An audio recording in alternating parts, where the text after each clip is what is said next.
lights are out and you stumble in the dark. You kept pushing on, but then you went too far. When your ship has sailed and all your dreams are lost, everything is wrong, you feel like it's your fault. Just remember, I will be there for you, baby. Remember, there's nothing out there to get you, don't forget it. When life throws lemons, just call me. Just call me. Just call me.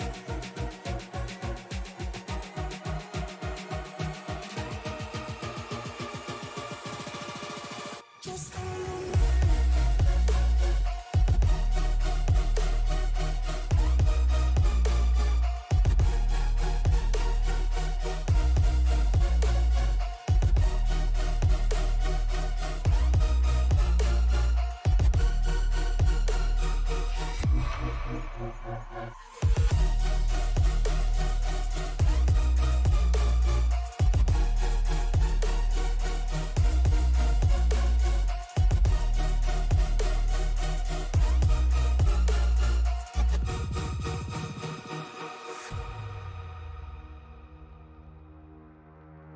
You're stronger now than you ever been.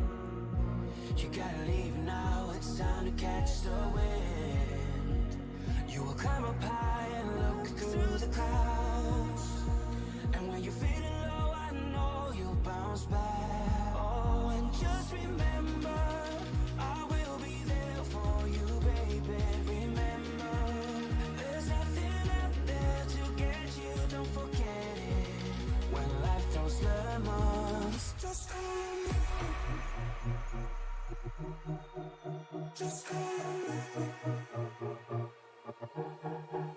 Just call me.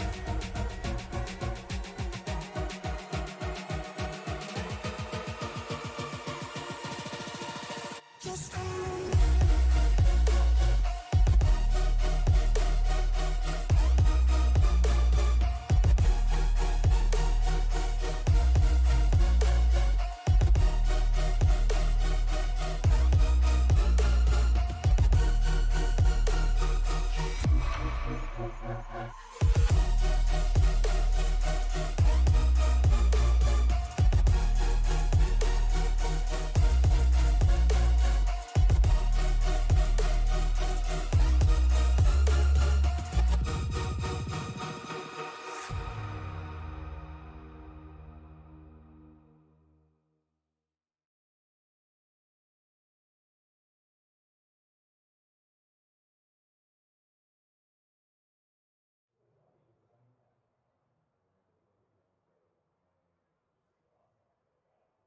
From Sonoma Raceway, the A Lot Cleaner Property Management and Maintenance Xfinity Series is ready to turn right for a change in gorgeous Napa Valley wine country.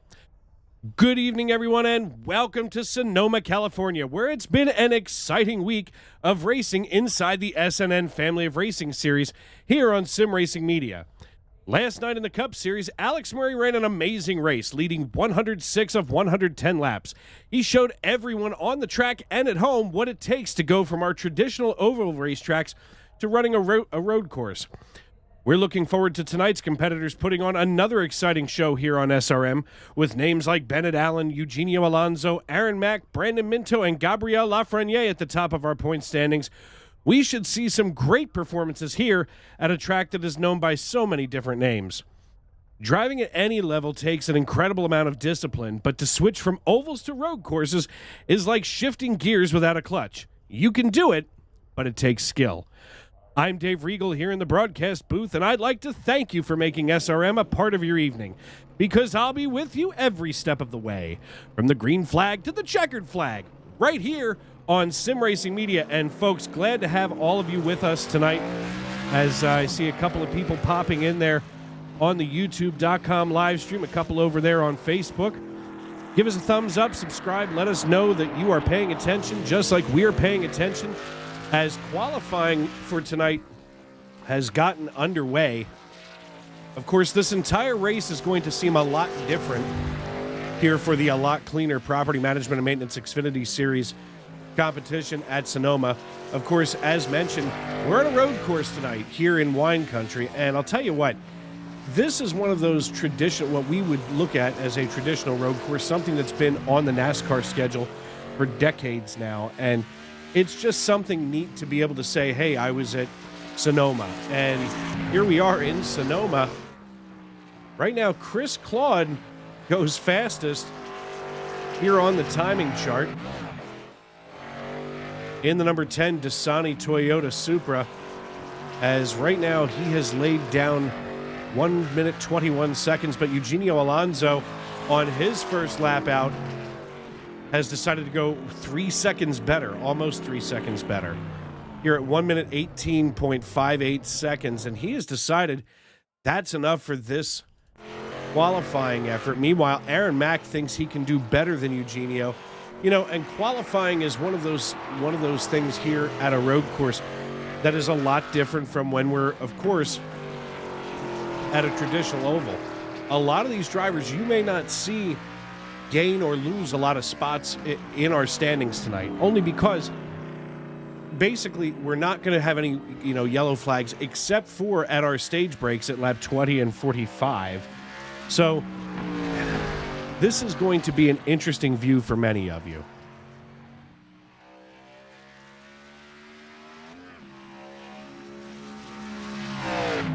Looks like Aaron Mack has gone second fastest.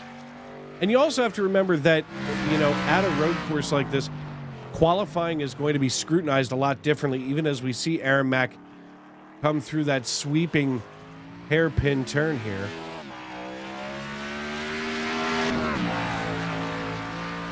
Back toward the start-finish line. Let's see if he's going to take us for a ride here. We're going to see elevation changes. Tonight it's not just about going from flat track to banking. It's about elevation changes. For those of us that grew up in rural America, it's kind of like going for a country drive, as we can see Aaron Mack right here. Just taking it easy, getting used to the layout of the track. This is a good practice strategy that he has going right now, as it just reminds him, okay, this is where this transition is, this is where that transition is. And even as he takes a run down here into turn 4, he's not out here trying to make any kind of time whatsoever. He's simply trying to get a good feel for this race. We wind up watching guys fairly, let's just put it that way. We'll take a little look here while Aaron gets himself settled in. This was actually a really good opportunity for Aaron to get some screen time. Of course, right now, 80 degrees in the stands and along everything else here at Sonoma, as we're going to see Aaron come down toward the hairpin one more time.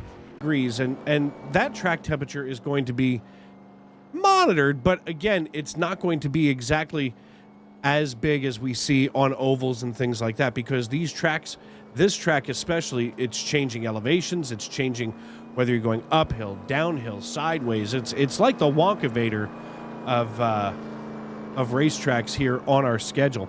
Of course, as I mentioned last night, Alex Murray led 106 out of 110 laps and absolutely ran away with that contest. I mean, for lack of a better term, at a place like this, that's sometimes what you need. You need the Pied Piper of the racetrack to go out and make a statement. As it appears, Brandon Minto still trying to improve on his time here.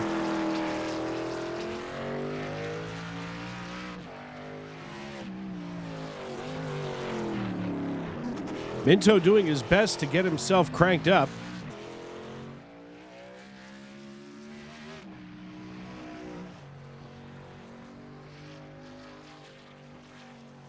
Beautiful camera shot from our drone cam.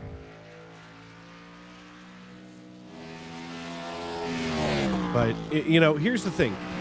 In the Xfinity series, we usually see some of the better racing out of the 3 levels of racing that we have here on SRM, as we're going to take a look here at the drone cam once more coming through the hairpin. Of course, we'll get plenty of time to keep an eye on that tonight. As it looks like Brandon Minto going to be the last driver to lay down a qualifying time, as John Wilco has decided he's just going to start from the rear. Rich Jett, Gabriel Lafreniere, Tony Burt, Anthony Paggio, all not able to lay down a clean qualifying lap, if you will. And it looks like Alexander Gangler has decided not to go out and attempt to qualify. And Chad Sanner, driver of the number 59 Chevrolet Camaro, has decided not to make that attempt either. So we'll see if we can get a hold of Mr. Aaron Mack. Hey, Aaron, it's Dave up in the broadcast booth. You got me? I got you. What's going on, Dave? Hey, man, listen, early on in the evening, but I mean, you score third position here on the leaderboard. How are you feeling as we've come off of the ovals and now here onto the road course? You just got to have a good finish and stay on track to have, I guess, be on the top, I guess. Yeah, this is a different animal compared to almost everything else that we do. I mean, changing elevations, changing road conditions. Track temperature 98 degrees. Is track temperature as important here on a road course as it usually would be on an oval? I think it would be. Obviously, you're going to have various temps in different parts of the track. Coming out of the corners, you got to watch your tire spin. Well, that's for sure. Well, listen, congratulations on that P3 qualifying effort here tonight. Maybe we'll see you here at the end of stage 1 and 2 at, maybe getting that green and white checkered flag for a change. I hope so. I definitely hope so, Dave. All right, man. Well, listen, congratulations there on P3, and we will chat with you later, man. All right, sounds good. I appreciate it. That, of course, the great Aaron Mack out of Fort Riley, Kansas. We're going to try to get a hold of Mike right now, who's kind of our little, our sage here in the SRM Monday Night NASCAR Xfinity Series. Hey, Mike, it's Dave up in the booth. You got me? Hey, Dave. How's it going? Well, every day's a new adventure here on Sim Racing Media. I'm kind of curious how you're feeling going from the ovals to the road course for tonight. At the moment, good. I feel like after a bit of left and right turns, everybody's going to be a little tired tonight. Yeah, especially if you've got that direct drive force feedback turned up on the wheel. Yeah, and then you got, there's a lot of curbs here, and in the Xfinity cars and the trucks, you can still use them quite a bit. So every time you hit them, you feel it, and lots of corrections, especially as the tires wear out some. So everybody's going to be working. So everybody that finishes the race, they're going to get a good effort in tonight, and that'll be an achievement in itself. Absolutely. Well, listen, Greensboro is out here cheering for you as, I know that you've got a couple of warm-up laps to get laid in there. So, I'm saving it all. I got my arms I'm taking a break. When you get above the age of about 30, and I'm 34, when you get above 30, you suddenly start. Years, All right. Well, do you keep the icy hot near you? Because usually by the end of the night, I'm thinking about it at least. I think you just got to be more selective when you apply yourself, right? Oh, I get it. At 35, you can still do it, but you just got to give yourself a little bit more brains involved to make sure you're picking the right moments. Attaboy. All right, Mike. Well, listen, good luck out there tonight, and we will catch you later. All right, have a good one. That was Mike Wright, driver of the number 98 Ford Mustang. Going to see if we can check in with one more driver here before we get underway, as I'm looking for him.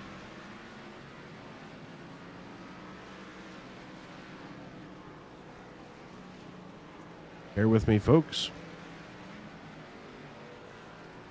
Hey, Chad, it's Dave up in the booth. You got me? What up, Dave? Well, listen, I was starting to feel a little lonely because there's not as many Pennsylvanians in tonight's field, so I thought I'd check in with you. How are you feeling tonight? How are you feeling? All right, Dave. I would feel a little better if I would have made it online in time to get a qualifying lap, but you win some, you lose some. Well, here, and I thought that you were doing this out of pure strategy.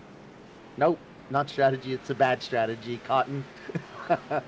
Oh, good God. Well, I mean, here's the thing. We're turning left and right tonight. What does it feel like, when you're trying to change those disciplines that you've gotten so used to, over the last 12 weeks? I'm not as good at road racing as a lot of these guys, but I do a decent amount of it normally, like in GT3 and GTE cars. So I don't really mind. I don't mind at all, honestly. I like it. Yeah, this is usually the week where I give Chris the old thumbs down in Discord because there's no chance that I'm going to try to boogie around this piece. No And then racing I'm more excited to slide into the broadcast booth on a Monday. That's for darn sure. Yeah, I don't mind it at all, honestly. I kind of like it. I mean, I'd rather be racing at Nashville, Nashville Super Speedway right now than this, but I still like it. Yeah, absolutely. I mean, looking forward to Nashville Super Speedway. I believe that is next week, if I'm not mistaken. And I guess for me, I'm just an oval guy. I'm kind of like a caveman when it comes to my race taste. Yeah, just old school, huh? Right. Short tracks, intermediates. I mean, the super speedways are cool, which of course is somehow where I always finish the best. But, those short tracks, those intermediates, that's somebody just went and sold it on turn 1. I don't know who that was. But listen, good luck tonight, and maybe we'll see you on the other side. You never know. Hopefully. Be nice. All right, brother man. Do PA Take it proud. easy, brother. Yep, I'll try.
And we're going to get ready to load up our starting lineup here as Mike Wright in the number 98 Ford Mustang will be sitting on the pole position. We'll pull up these qualifying results as we're going to have a lap of parade here. As, of course, the ever-popular Chris Claude making those pre-race announcements on Race Radio. You folks can't hear it, but I'll tell you what, it is the most electrifying pre-race announcement you may see or hear all season long.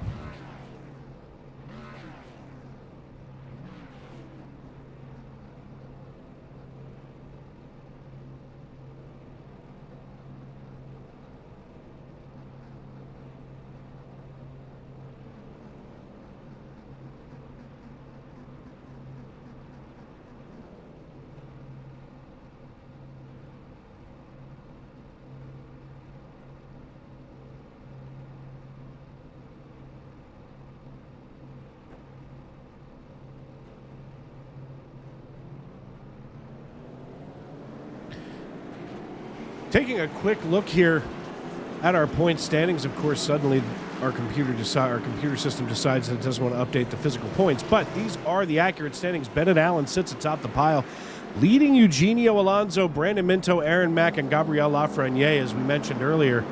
Here atop the pile, Logan Truitt, Chris Claude, Mike Wright, Zachary Vaughn, and R.P. Allen. Your top 10 in points. That doesn't matter near as much as we need to look here at the qualifying results. Mike Wright going to be sitting here on the pole position with Eugenio Alonso, Aaron Mack, Brandon Minto, and Zach Osborne as your top 5. Greensboro, North Carolina's very own Mike Wright as we look here for our Zoom cam. Eugenio Alonso out of Buenos Aires driving the number 86 Chevrolet Camaro. He's followed by Brandon Minto and Aaron Mack, Zach Osborne, Brad Gunn, Gabriel Lafreniere, Dan Morgan, and Chad Sanner rounding out the top 10. John Wilco out of McAdoo, Pennsylvania. He's going to be starting in 11th position with Rich Jett starting in 6th. Of course, one of our other Pennsylvania proud fellas here running in 12th position. Anthony Paggio going to be starting in 13th in the 07 Toyota Supra. With Chief Cook and Bottle Washer and A Lot Cleaner Property Management and Maintenance, that's my good friend and my brother in Christ, Tony Burt, in the number 4 A Lot Cleaner Chevrolet Camaro. 2 drivers going to be starting either not at all or from the pits tonight in Zachary Vaughn and Alexander Gangler. So as we come through here, do want to point out that Vaughn and Gangler will be starting from the pits. But right now, ladies and gentlemen, it's time to grab some popcorn, call a friend, settle in, because the man in the stand has the green flag in his hand, and we're racing at Sonoma.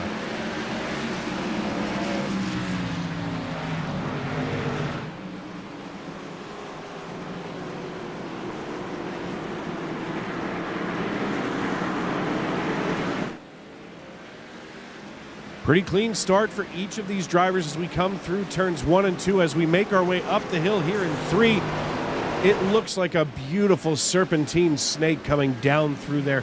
It is just absolutely the way that I think race cars should look coming through a road course, all nice and single file, curving back and forth. It's just something special. As we're going to get ready here to get into the S's. We can see each of these drivers getting through fairly cleanly. Looks like Chris Claude making a move here. Back for 10th position. And as they make their way out of the S's and toward the hairpin, so far so good on the start for this race for leader Mike Wright. Mike Wright leading the field here. We take a look and see if everybody's going to get through without shooting as, wow, Sander gets a run on the 72. My goodness, all of a sudden Dan Morgan getting turned around here. As we're going to take a quick run back and look at that. As it looks like Dan Morgan just got run into by the 59. Definitely not intentional by any stretch. As we're going to come right back here. Morgan basically, Sander overcooks the hairpin and spins Morgan around. Morgan manages to do maybe an early victory donut here without hitting a single other car and keeps it together here on the racetrack.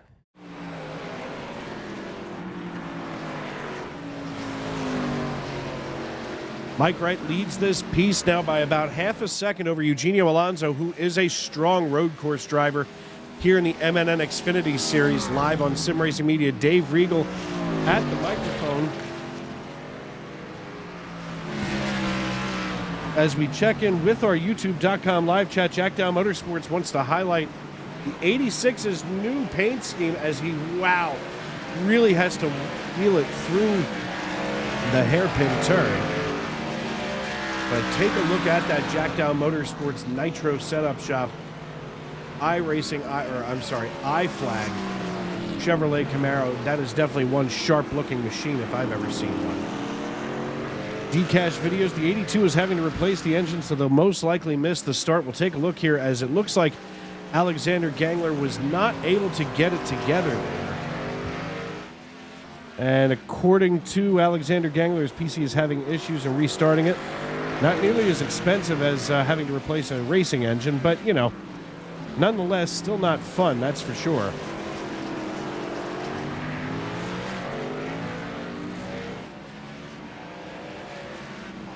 Looks like Anthony Paggio may have had himself a moment back here. We'll take a look. As a lot of tonight's race, as he's going to be coming up the hill toward turn number 1. Not sure where he's got a little loose coming out of 1 toward 3. And there he is coming from 3 into 4 and just gets himself sideways. Listen, I don't care who you are. These are not easy cars in the first place to handle. Then we're going to take them and put them. It's kind of like putting a wild animal into a zoo, or worse, bringing a zoo animal back into the wild. And this is a zoo animal that we're putting in the wild. That's for darn sure. Looks like Chris Claude got himself off track a little bit here. A lot of tonight's race is going to wind up being, Chris Claude, what happened to you, sir? as all of a sudden it looks like the number 10 Dasani Toyota needs a drink of some of that Dasani. That's for sure. You see him coming down here out of the turns and just hooks it all right into those safer barrier tires.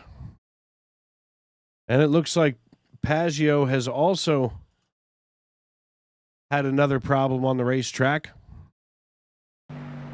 Unfortunately, a lot of our race tonight, because of the amount of space that separates these drivers, by so many seconds, we're going to be watching a lot of replays. And again, because this is not the normal discipline for our drivers, we're going to be seeing a lot of mistakes from people we don't usually see mistakes from, including folks like Chris Claude. And obviously, oh no, hold on to it as Paggio just kind of nuzzles here into the tires, backs it up. Looks like there's not a whole lot of damage there on the 07.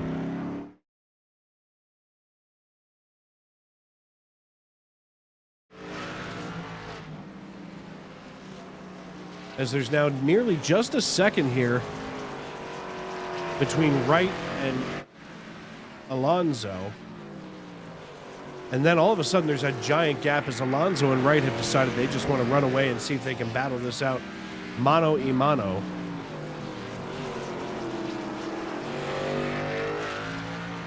Aaron Mack running in third, nearly 9 seconds back from the leader, 8 seconds back from Alonso. All of a sudden right now there's a little battle here going on for third position. We'll keep it right here, folks. As it seems like Gabriel Lafreniere in the 06 Oxmoor Chevrolet Camaro wants to give a little challenge here, maybe to Zach Osborne in the number 16 1110 Mods Toyota Supra. Suddenly they start separating, but they've only got 2/10 between themselves. Gabriel is absolutely gunning here for the inside now of Zach Osborne. We're going to watch these drivers come through the start-finish area and up turn one. We're going to follow them for a lap here, as I think we might see Lafreniere try to challenge Zach Osborne. Not used to even seeing Osborne this far back in a race.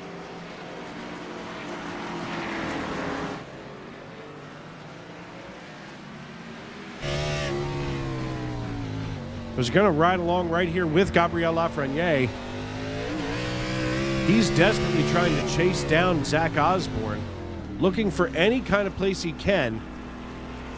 He catches a little bit of that curb, and here in these Xfinity cars, you can absolutely use those curbs as it's still a regular suspension, a traditional suspension, not the independent suspension like we have in the Cup cars. As we move through the S's, he's looking, he's got a run here on the 16. He's going to see if he can shoot over top of the 16. I hope he doesn't overcook that. All of a sudden, Gabriel Lafreniere has decided that he wants more, as he is going to make the turn and calmly drive away from the 16 for the time being, as we just watched an absolute tapestry of good driving out of Gabriel Lafreniere getting around Zach Osborne here for fourth position. Lafreniere up 6 now, only trails Aaron Mack by 1 second. So we're going to see here if Lafreniere is going to chase down Aaron Mack or maybe let him go for just a little bit.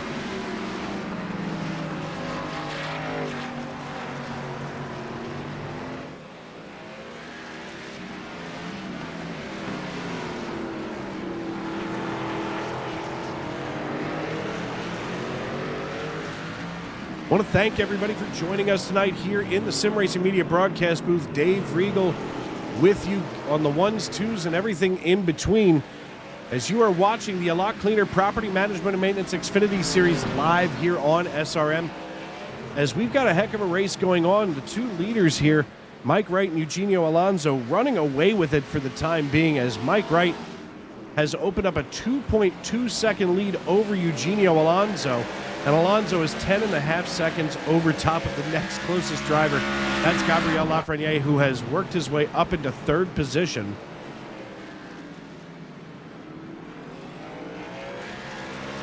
as he was able to get around Aaron Mack as well. We're going to see what Lafreniere did to get around Aaron Mack.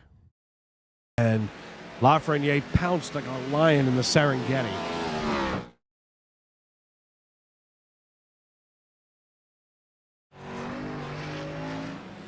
As we're back here live, our biggest mover here of the night so far is Gabriel Lafreniere, who looks to shorten up the lead that Eugenio Alonso has opened over top of him.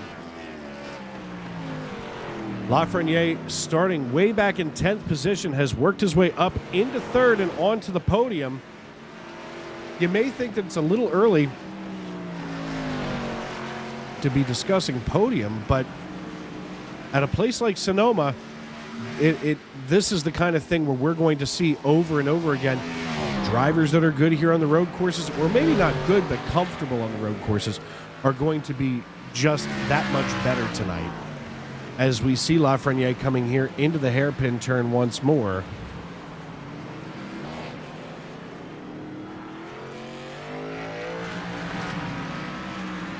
We'll take a little bit further of a look back here, as we can see Chris Claude in that damaged number 10 Dasani Toyota Supra. He is not having a good night, running back in 12th position after qualifying in 6th.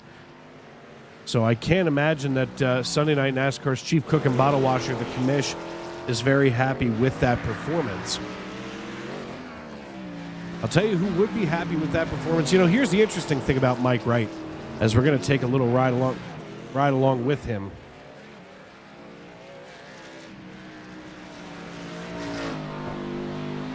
We see Mike Wright here in the number 98, and this is the kind of driver, folks.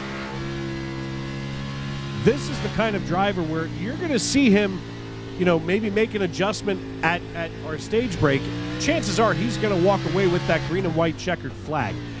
Mike Wright is kind of like Nick Saban. Nick Saban and the Alabama Crimson Tide can absolutely go out there and, you know, pounce all over somebody and win a game 74-3. And Saban will still come out and say, yeah, you know what, we didn't play our best football because we allowed those 3 points. And Mike Wright has that same attitude, that same drive to be 1,000% successful in that, hey, listen, I could have been faster, I had to make this change, and he'll get on himself. He is just that competitive of a driver. And to me, that's something important to see as he hops over the curb and down towards turn 3. We're going to take a look at Tony Burt, who seems to have gotten it wrong at some point here on the track. Of course, not something you want to see by any stretch, as he comes up into turn 1.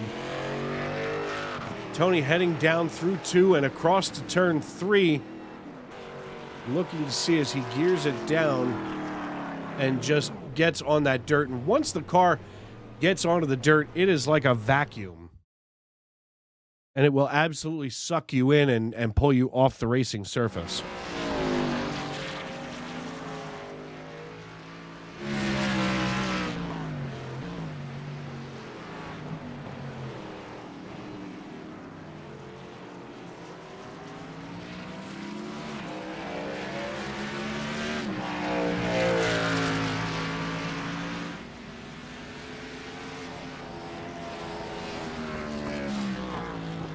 We're going to see if we can stop in right here with Alexander Gangler. Maybe he's gotten it reset, as it looks like Gangler may have put it on the hauler, as he has said he's got 0 luck this week. So unfortunately, the 82 is going to have to stay put for the evening here. 11 laps complete here, working our way toward lap number 20. Of course, we do want to quick talk about what's going on here in the race. Of course, 79 total laps, working our way toward lap number 20. That will conclude stage number 1. Stage 2 going to end at the conclusion of lap number 45. Interesting statistic, though, here is that we've got 5 total sets of tires laying 4. So 4 changes, and to be honest, knowing Mike Wright, he's out here, he's only going to be coming in when he has to for fuel. I think we're going to see a lot of drivers tonight only coming in when they have to for fuel. You know, this racetrack, yes, it will chew up your tires, it will chew up that grip, but on a road course, you're making those adjustments as you go. We're going to see those lap times start to fall off as, let's see, Mike Wright's best lap was 1 minute 18 seconds, .82. His last lap was 1 minute 19. Let's see what it is coming across here. 1 minute 20.03. So he's already down 2 seconds from where he had originally done his fastest lap here. Of course, a lot of these drivers are down by 1 second, and in some cases even more. So obviously the grip's starting to fall off of these cars. And the first stage is usually kind of a feeling out stage. It's like going out on a first date. You're not really sure, what the other person is into. Maybe you've spoken for a little bit, or talked, texted, whatever.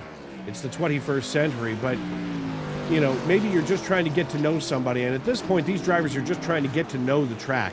One of the places that has the least amount of grip, of course, are those blue and gold curbs there. Of course, they've got a little bit of a rumble strip to them. You can see right there in our graphics package. But at the same time, they're also painted, and paint is not friendly to racing tires, especially these slicks that we put here on the Xfinity machines.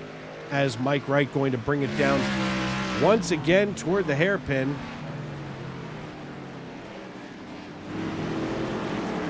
And this is something that we're going to be seeing a lot tonight, as these drivers, basically are just logging laps. There's nothing that they're going to do to try to screw up the car, save a mistake or two or three, which, you almost have to expect to some level. And even riding along here is Gabriel. He's already got the rear end of this 06 Oxmoor Camaro cracked up. And as he rolls up into turn number 1, we're going to follow along here and just watch the way that this car is tilting itself as he comes down the hill right here. All of a sudden, he is going to be on the brakes, bouncing that car through. And as we get ready for the drone cam here in turns 4 and 7, this camera's been hanging out. You're going to see the front end of this car bouncing up and down off the racetrack as he's on the throttle right now, and all of a sudden you can see that splitter nearly scraping the bejesus out of the racetrack as he bangs the fenders back down onto, the racing surface. So these cars are being abused tonight, and not in a fun way either. I don't think there's a fun way to abuse a car, but these cars are being beaten to within an inch of their life tonight, especially because so many of our drivers not used to the way that these cars will be reacting to the racing surface. Of course, yesterday's real-life Cup race ended with Martin Truex in victory lane. Very good to see Martin get that win. Of course, you can check out some of the Truex family there in the Thunderclap iRacing series, formerly broadcast here on Sim Racing Media. Speaking of things broadcast on Sim Racing Media, I want to bring up our broadcast schedule. Of course, you can check us out all but every night of the week right here on YouTube.com. And of course, tonight I'm also over there on the old Facebook.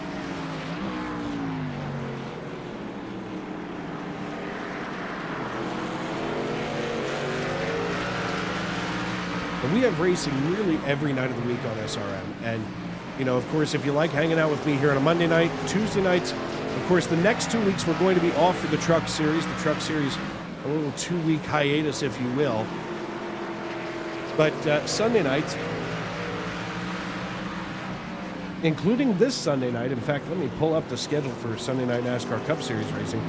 This Sunday night at 7:30 p.m., you can join Matt Metler and the great one, Tony Trapasso, in the broadcast booth as they're going to be bringing you Sunday Night NASCAR Cup Series action from all the way down there. Actually, all of a sudden I see that we will be off this Sunday, of course, due to Father's Day. But then June 25th, the following Sunday, going to be at Nashville Superspeedway. So basically, folks, this is the only SNN action that you're going to get until next Monday night. So I hope you get yourself a big fix of it tonight, as Eugenio Alonso has crawled to within 2.3 seconds of Mike Wright, while Gabriel Lafreniere has just absolutely fallen off as far as trying to march up to Eugenio Alonso. We can even turn the battle box on and we can see it's actually closer from Lafreniere back to Minto and Zach Osborne.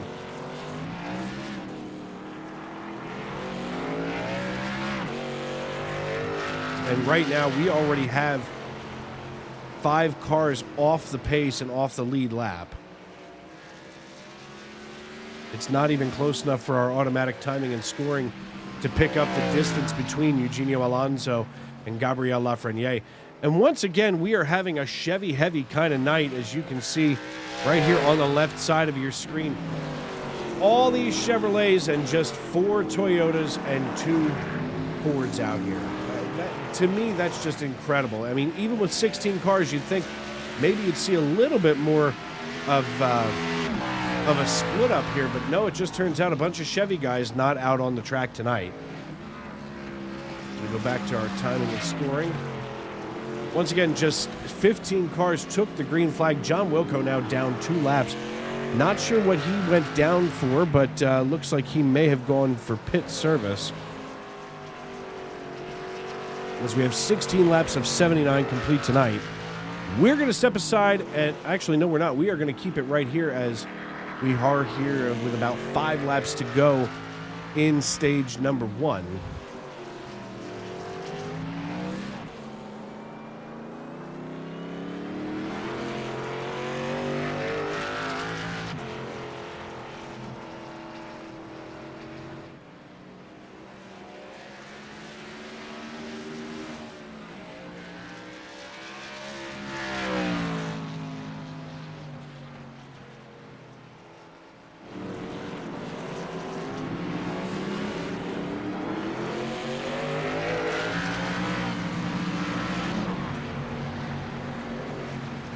5 to go here in stage 1. Mike Wright and Eugenio Alonso lead this piece by nearly 13 seconds. Over top of Gabriel Lafreniere, Brandon Minto, Zach Osborne, Rich Jett, Aaron Mack, Chad Center, Brad Gunn, and Dan Morgan. As that is your top 10, but just 9 cars on the lead lap. So obviously Mike Wright has something going good here in the fresh market Ford Performance number 98 Ford Mustang, as he is just wheeling this piece around the racetrack. Once again, we saw his best time was 1 minute 18 seconds, .82. Now he's currently running 1 minute 20 seconds, .23. So definitely running slower, but he and Eugenio Alonso running very closely together, as Mike Wright ran 1:20.23 and Eugenio Alonso at 1:20.69. In fact, you can check that out right here as we'll get that swapped over.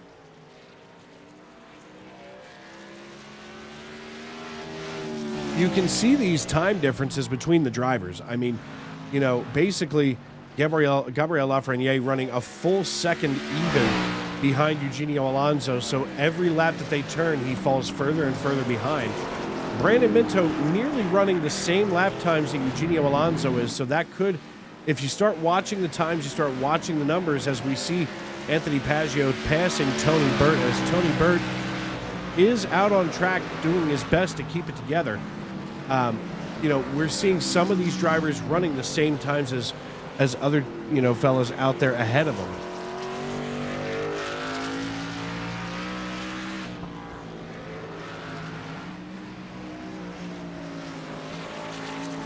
Of course, a little something new here that we've been doing the last couple of weeks on Sim Racing Media, at least here on Monday and Tuesday night NASCAR nights here in the Conshohocken, Pennsylvania studios. Our sports and information ticker at the bottom of the screen. Sonoma's a pretty interesting racetrack. We're going to talk about it extensively tonight. I'm literally positive. But, you know, of course, out here in wine country, first opened back in 1967. It was originally known as Sears Point Raceway from 67 to 1980. Then from 1982 to 2002 was known as Golden State International Raceway. And, of course, Infineon Raceway from 2002 to 2012. Before, of course, SMI bought in and decided it was suddenly Sonoma Raceway. You know, it seems like everything SMI touches is either a raceway or a motor speedway. You know, all of a sudden, Dover International Speedway suddenly became Dover Motor Speedway. What's the difference?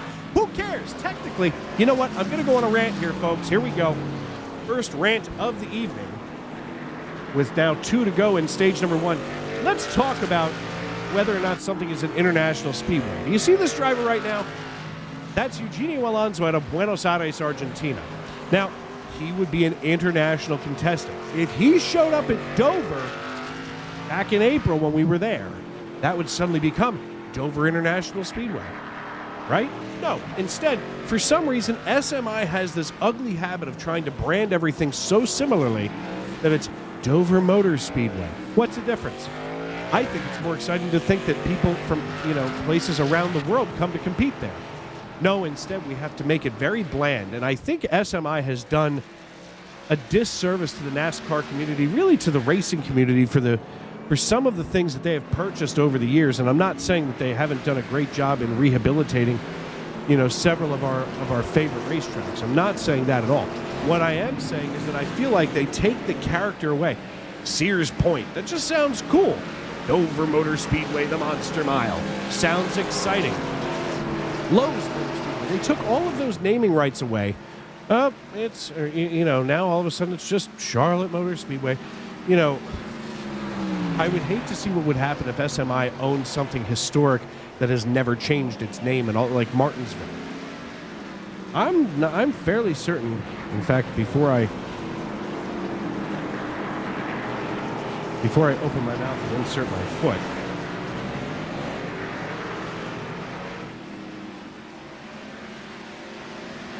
let's just check by fact as I'm ranting. And it is Martinsville Speedway is not an SMI track. So maybe instead of making it suddenly so corporate, wow, as we are side by side, the 16 of Zach Vaughn getting around Brandon Minto in the upside Ford Mustang here on lap number 20. We're actually on the final lap of stage number 1. We're obviously going to be calling the stage once Brad Gunn passes the start-finish line.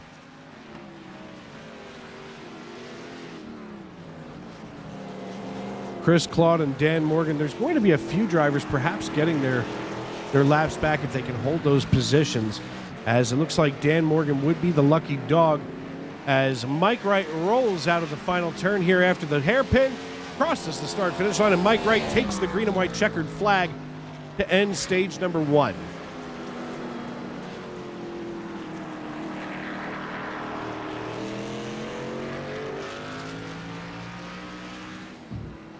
Coming across the line as they go, it's Mike Wright, Eugenio Alonso, Gabriel Lafreniere, Zach Osborne, as Zach Osborne still here trying to hold off Brandon Minto. As Tony Burke gets out of the way, Brandon Minto maybe chasing him down a little bit as the double natural of Rich Jett. Little three-way battle here for 4th, 5th, and 6th as they all come across the line. We should be seeing the stage flag fly as I don't see anything closer here. Stand by, folks, as I check with race control.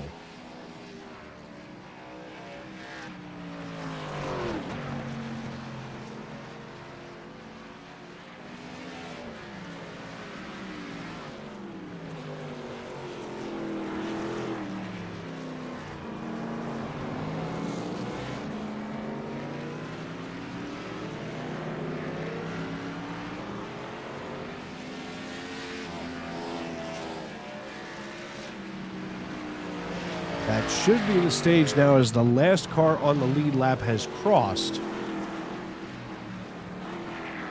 Maybe we won't be seeing a caution fly for this.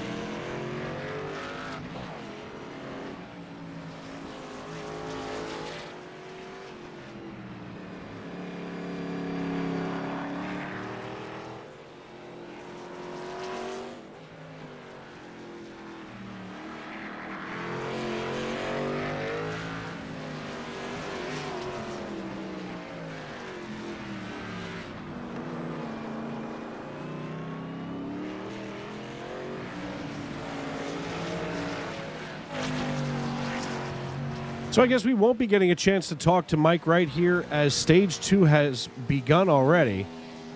Now working our way toward lap number 45. That will conclude stage number 2, as quite obviously we are not going to have a full course caution here at Sonoma. Usually the full course caution would be in play at a traditional oval track. I believe we've done it here at road courses in the past. I guess we're just changing that, and obviously I didn't know that. But that's okay. I don't have to know everything. I can just know as much as humanly possible. But right now, here on Sim Racing Media. We're going to go side by side and hear from our good friends at iFlag who pay the bills and make it worthwhile sitting here in the broadcast booth. I'm Dave Riegel. This is the A Lot Cleaner Property Management and Maintenance Xfinity Series live at Sonoma Raceway in beautiful sunny California.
With the Butt Kicker Gamer 2, what you see and what you hear is what you feel.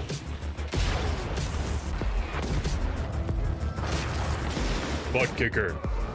The future is feeling.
Welcome back to Sonoma Raceway and the Monday Night NASCAR Xfinity Series, brought to you by A Lot Cleaner Property Management and Maintenance. Dave Regal here in the Sim Racing Media broadcast booth. Glad to have all of you with us as green flag pit stops have begun.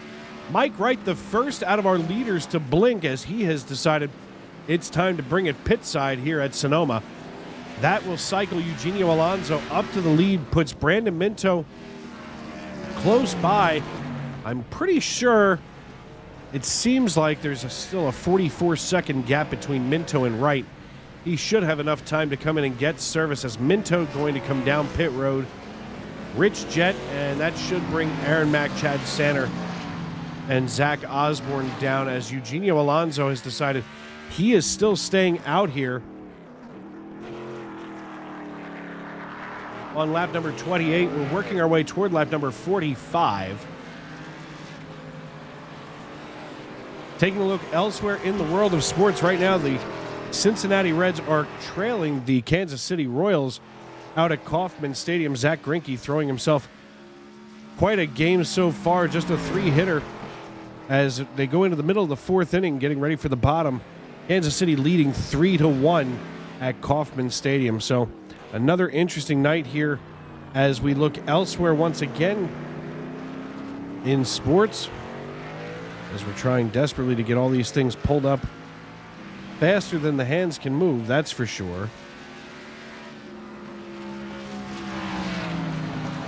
So we're going to take a look right over here onto ABC, home of the NBA Finals, as right now, waiting for my screen to clear up here, just in case anybody is interested. Got the Nuggets and the Heat facing off. Right now they're at a replay, so I'm not sure of the score. Here we go. Here in the finals, as Denver leads at 3-1. And of course, they just took the score away once again. Go figure. Right now, though, leading overall here at Sonoma is Eugenio Alonso out of Buenos Aires. He has still not come down for pit service. When he does come down, though, I'm almost positive we're going to see Mike Wright cycle back up to the lead, as Eugenio leads him by just 21 and now 20 seconds. As right now, Denver trails Miami 28-22 with 11 minutes left in the second period. And they are, of course, playing in Denver tonight. So still not quite halftime in tonight's NBA Finals Game 5. Of course, Denver could seal this all up tonight on home hardwood.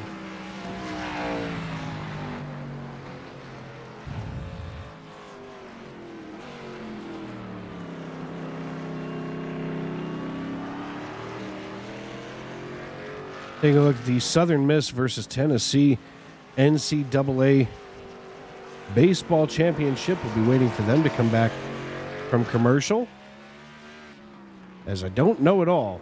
And it looks like first pitch will be tonight at 10:06 Eastern, as they must be in a rain delay. There's something new. Also in NFL news, the Patriots released James Robinson. He rushed for 2,262 yards last season, 23 total touchdowns in 3 seasons with the Jaguars and the Jets. So obviously not having a good OTA season with the Pats. Calgary Flames have elevated Ryan Huska to head coach. He's been an assistant the last 5 seasons there in the NHL. So pretty big move there for the Calgary Flames. And Simeon Welcher commits to St. John's. He decommitted from UNC last week, and he is the number 28 recruit in the 2023 ESPN 100. I think it's interesting, though, as the U.S. government is starting to review the alliance, as there's a Senate subcommittee notifying the PGA Tour and the LIV Commission. You know, I don't see a problem. It seems like there's a lot of angry old folks that are not happy with a competitive other golfers association. Obviously, the LIV Tour just coming about the last couple of years here. But everybody seems very upset about it. And I got to be honest, I don't see a problem with the competition, as, wow, Eugenio Alonso takes the turn awful wide here, as obviously those tires have lost their grip And got Mike Wright starting to close in fiercely with just 14.5 seconds between himself and Alonso, as Alonso's going to come through the S's. I'm nearly certain that we're going to have to see him come in momentarily, that's for sure.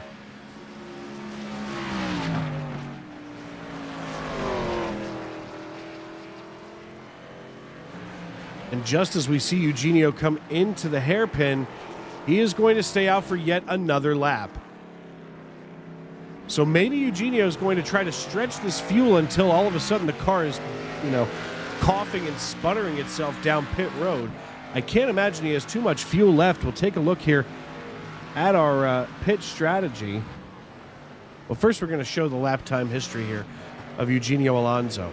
Obviously, Mike Wright started closing in on him by 3 seconds at a clip once he came back from that pit service back on lap 27. So our race leader has a little bit of a challenge coming from Mike Wright, as it looks like Tony Burt has gotten it wrong once again here. We'll take a look at the 4. We see him rolling out of the hairpin and back toward the start-finish line. I'm betting we're going to see him get it wrong here at turn 1. You have to remember, there's a lot of speed and a lot of weight that's transferring here for each of these cars, and even as he gets it wrong out of 1 and 2, there's a lot of weight that's transferring coming up that hill, and all of a sudden you've got to be able to get the car woed back down and still manage to keep all 4 tires in contact with the asphalt. So definitely not an easy maneuver by any stretch of the term, as there are just 7 cars left on the lead lap. And it looks like Tony Burt has decided to jump on into the pits. We're going to quick see if we can get a hold of Tony before he might disappear.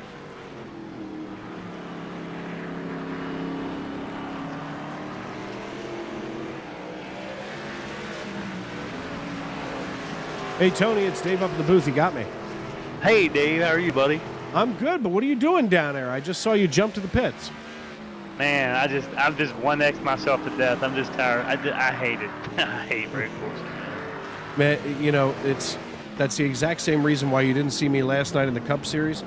I'm dangerous on an oval, which is something that we do more than anything in this league. Yeah. So to put me on a road course is kind of like giving a bomb to a child. It's just not going to go well. Yeah, it's just not fun for me. No. I mean, your tire gets off the thing and gives you a 1X. It's just not fun.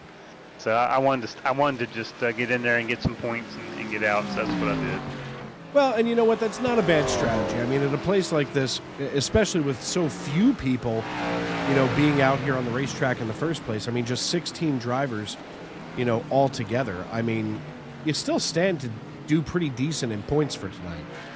Yeah, I think I'll finish 14th because several people started in cars. So, yeah, a few anyway. We didn't get a chance last week, so I wanted to make sure we had a moment this week to talk about a lot cleaner property management and maintenance. How are things going over there? And I know that the last time we had spoken, you had just gotten a new shopping center. I did. I picked up a new shopping center, and just here recently, we're growing. We're growing a lot. We're getting ready to purchase another new truck. The trucks are like $260,000 a piece. They're so expensive, but we've been fortunate enough to get those trucks. I bought one in January, first week in January. I'm getting ready to buy one this month and pay cash for them. So, we're fortunate enough to have that revenue coming in and be able to do that and grow the business that way. But, the hard thing right now is just employees. It's hard to get employees. It's hard to get employees that are interested in picking up trash. I mean, it's not a fun thing to do. So, even at $30 an hour. So, it may not be a fun thing to do, but, you just hit the nail on the head. $30 an hour, folks, means that it's lucrative to go pick up some trash. And it's not hard if you think about it. The truck does a majority of the work, right, Tony? Yeah, they don't have to get out of the truck hardly at all. They might blow a sidewalk off or something like that, but 99% of the time they don't leave the air-conditioned truck for sure. Well, then maybe it's time for me to move south and go ahead and drive a street sweeper. Yeah, my guys do pretty good. They all bring home, well into $1,500 a week, so they do pretty good. Yeah, trust me. I mean, for what I get paid an hour, It's not that much of a pay cut, and I'll tell you this much. I mean, sometimes I feel like I work a lot, like I sweat. Today I even got dirt on my hands. But, Oh you no! know, Don't let that happen. I got paint on me. You know, it's almost a travesty.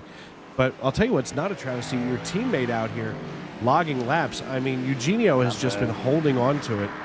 Here, 35 laps old. Does he have enough fuel to make it to 45? He said he's gonna make it in one stop. So yeah, I think so. And what is the stage? Is 40 or 45? It's 45. We had a stage break at Okay. 20, and now one at 45. The problem is that we don't Yeah. have a stage break. We literally No. just have the stage. I didn't even know we had a stage, so that tells you where I'm at. I mean, Heck, I get I it. just, I mean, I practiced today for about 3 hours and found out there about 30 minutes before session started, I was practicing on the wrong track. So Oh my that tells goodness. you anything. Well- I was practicing in Sonoma, but it was a different version of it. You know, I think that's sometimes the most difficult thing when iRacing has, of course, all of the configurations for a specific track, and sometimes it is kind of hard to get the right one. I've done it myself.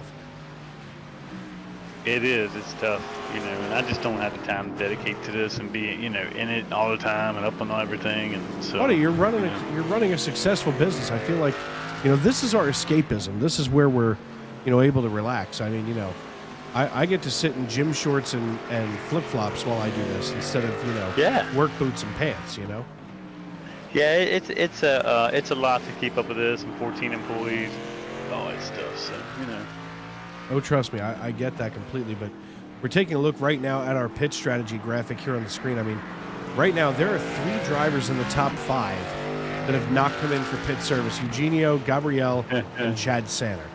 The only 2 drivers in the top 5 are Mike Wright and Rich Jett. I mean, this is just something interesting to watch, Tony. Yeah, definitely. I'm definitely watching it on the broadcast. It's something else. Did you see where Osborne spun out and backed up the track, and I got him right in the rear?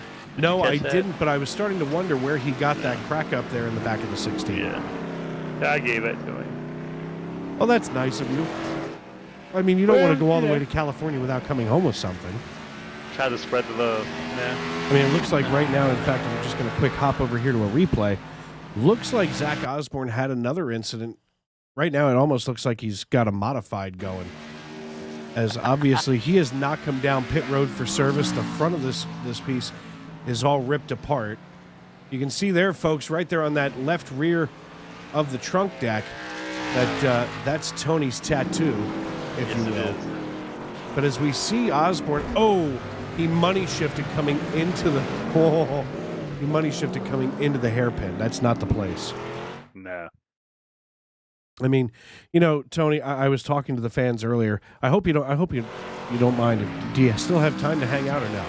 Oh yeah, no. Okay. This is the only thing I'm good at. Talking shit. I don't want Heather to find out that you're not racing and be like, Tony, come up here. You're done. No, she's good. No, but this is a different discipline for all of us. We're so oval heavy in this league. I mean, in any league. I mean, it's NASCAR. That's right.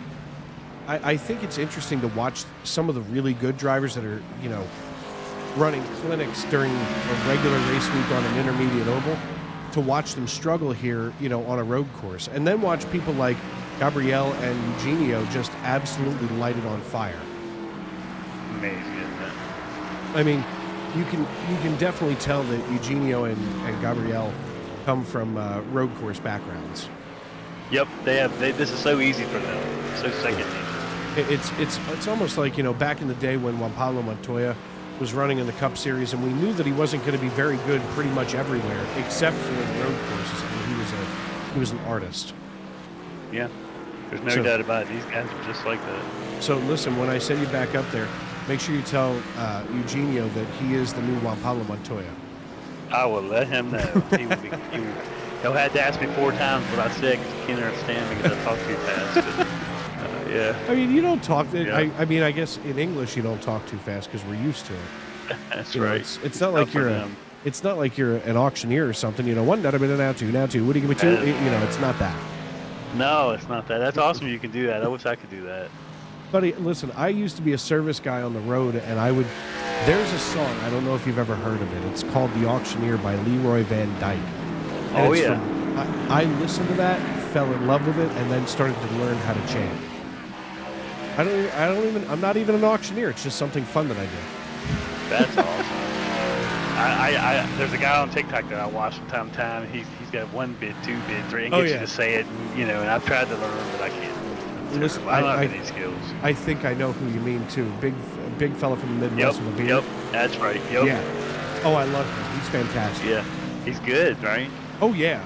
See, folks, listen, just in case you didn't know, Eugenio Alonso's still leading and Mike Wright's finally closing in on him. Is. But since we've decided to go down these rabbit holes, because obviously Tony knows that I'm completely out of material for this one, there are auctioneer contests in the country where they go and it's like a race. They get judged on dictation, they get judged on their understandability. It's very interesting. I didn't realize that there was that much. I didn't know that. Yeah, well, I worked at an animal auction for quite some time in rural Berks County, Pennsylvania. So I got to know some of the auctioneer ins and outs and what they do there. It's very interesting. And it's not easy to talk like that either.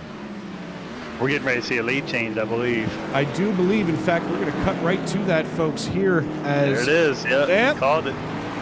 Mike Wright decides to get right on the inside of Eugenio Alonso. We're going to run that back real fast here. I mean, he was so good. And you know what, Eugenio, and you can attest to this, Tony. I mean, Eugenio, I think everybody at Jack Dell Motorsports, and I'm not biased at all, but are just really good race car drivers when it comes to, hey, you know that this guy's faster than you? There's right. Eugenio taking a little wide, coming through the hairpin, gives Mike Wright plenty of room so that there's no question, no issues, and all of a sudden, a clean pass is made. A star is born. Well, and I tell you, the difference between these guys and me is they know where to pass. Like, he set that up. You could tell he waited and set that up for that turn. Me, not that I'm passionate about on this track, but I would try to do it anywhere because I just don't know. And you're either good at this or you're not, and I'm definitely in the second. But, yeah, these guys they're good at what they're doing, no doubt about it. Mike Wright, I don't know if you know, he lives about 20 minutes from me. I've never met him, but he lives right there. I feel like I think I've heard him say that once or twice, where you guys aren't far from one another, but he is not at all. He is such a cool, calm, and collected guy, and I kind of laugh. I said earlier to the fans here on the air that he reminds me a little bit of Nick Saban, where the Crimson Tide can go out there on a Saturday and they can shellac somebody 74-3. And then they do the post-game press conference, and Saban goes, yeah, listen, we didn't play our best football today. Why? Because you allowed 3 points? You know, Mike Wright could lap the field and he'd say, yeah, the car was a little tight. We weren't real happy with it. I mean, you almost wonder what he'd be like if it was dialed in. Yeah, I agree. He's very cool and calm. I've never spoke to him outside of here, but he's definitely good, man. These guys are fast. Yeah, they make it look so easy. They are fast and they are clean. I mean, you know, I look at, and the different things that NASCAR has been doing lately, you know, like with the Le Mans revival, you know, that's a once in a generation, you know, thing that we've gotten to see now with that Garage 56 and, you know, bringing those big names and cool race cars to Le Mans. I mean, you know, I think we're going to start to see a lot more road course racing in NASCAR. Of course, we have the Chicago City race coming up. That's interesting. I mean, for those of us that live in the Northeast, at least, when you're trying to get around, you know, Philadelphia, New York, or Washington, D.C., or Baltimore, I mean, it's a bear. And all of a sudden, we're going to take 40 drivers and put them on the streets of Chicago. Oh, and most of the drivers are from the Southeast, you know. This is not going to go well. That's exactly right. Oh, I see Brad Gunn. Brad Gunn must have got along there. War. Yeah, I'm going to just quick run back here and see what happened with Brad Gunn. It looks like, you know, everybody coming across the start-finish line, they get all wound up because you almost get lulled into a false sense of security, and you go to hit turn one, and it just bites you in the butt every time. So true. So true. I mean, when you come out of the hairpin turn, your arms relax, your fingers relax, you almost take a little bit of a break. And then you look up and all of a sudden it's, oh, I'm in turn 1, I have to do something. And by the time you've made that decision, now the car is going through a change, going up the hill and into, turns 2 and 3. I mean, I don't know how you pulled it off tonight, even to go out there and log the laps you did. This track there's no time to rest. It's not like Watkins Glen where you've got a couple of places to rest. There's nowhere to rest here. Like you say, it's the second you get your mind calm off of one thing and the next one's coming. It's tough. Absolutely. I think Coda is kind of like this. It's real tough like that too. Well, if you look here, I mean, like even Mike Wright, I mean, we're going to quick hop in here to the number 98 cockpit as soon as I find that one. All of the cameras are kind of shuffled around tonight. But we're going to go right here to the cockpit cam from Mike Wright's helmet. And we can see the way that he's driving right now, Tony, is just nice and easy, no problem. I'm just out here logging laps. Yep, definitely. Now, we're going to go from him to, let's just say, Aaron Mack. No, you know what? No, we're going to look at Eugenio. Eugenio, who's out here, I mean, first off, you can see that there's no grip left in those tires. Look how far he is turning that wheel to the right in the hairpin. I mean, the hairpin's hard so as it is. There's got to be no grip left in the 86, and Eugenio's still making it look easy. Well, he just pitted, so he should have some grip. And then I take a look here at Chris Claude, and listen, I love Chris to death. He is like a kindred spirit. Just go out there and have fun. This is your way to kind of relax for the evening. And, here he was coming in on lap 39, and he's got to muscle this car through the S's. I can't believe it, Tony. Yeah, it's a big difference. Even watching from the cockpit view, you can tell that there's a big difference in the way the cars are handling. Oh, absolutely. Well, listen, I appreciate your time, man. I don't want to keep you away for too much longer. We're just about at the end here of Stage 2, so I appreciate you hanging out with me, man. Yeah, man. Hey, where you're out of here in PA, are you all seeing the smoke still from Canada? We haven't been seeing it at least over the last 2-3 days. We had some really good rain on Saturday, which cleared the air. And then today we just had some torrential thunderstorms that I guess you guys sent us from down south. So, yeah. I mean, finally the air is breathable. I'll tell you what, I didn't think that I was going to feel it the way that I did. I haven't, I had asthma when I was a kid. And Thursday at work, it was almost unbearable. I don't carry an inhaler anymore. I don't worry about any of that stuff. And all of a sudden, I was walking up a hill wheezing. I mean, it could also be a byproduct of being fat, but still. No, couldn't be that. It was really thick, and it was. I'm not saying scary, but definitely unsettling. Yes. I can see that. I really hope that maybe some of this rain and some of this moisture got up to Canada to help them get those things under control, because I've personally been out on brush fires, never anything quite this wild, so to speak. But, all you're doing on a warm, hot day is thinking, come on, I just need that 4 o'clock thunderstorm to roll through here and help me out. That's right. Yep. But, well, Tony, once again, thank you. I appreciate your time, and go up there and cheer on Eugenio up there in the Jackdown Motorsports Discord. Sounds good, brother. All right, brother, man. God bless you. God bless you, buddy. Take care. That, of course, the great Tony Burt. We never get a real good chance to talk to Tony because he's usually racing, but decided to hang up the helmet early tonight. And as soon as I saw it happen here on the broadcast, I pounced on it. As Mike Wright is about to complete stage number 2 here, looks like he is going to go ahead and win stage 2. He's got a 36-second lead over Eugenio Alonso as he runs himself down here to the S's. And on his way out of the S's and into the hairpin turn, we're going to see the 98 machine go ahead and get ready to take that green and white checkered flag.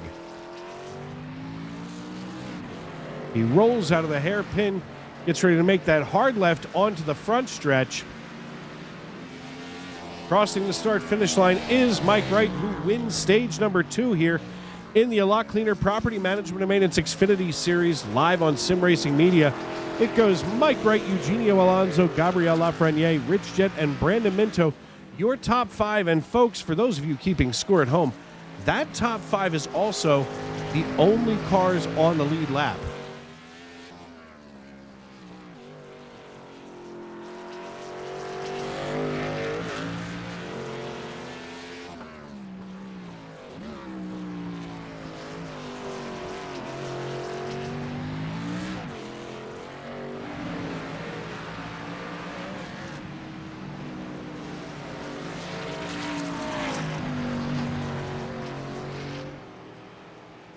Of course, we did happen to see that Paul DeJong put the Cardinals on the board after his solo homer versus the Giants. And then, I mean, Paul Goldschmidt just crushed a home run to give the Cardinals the lead over the Giants. Taking a look back here at some other sports scores from around the world.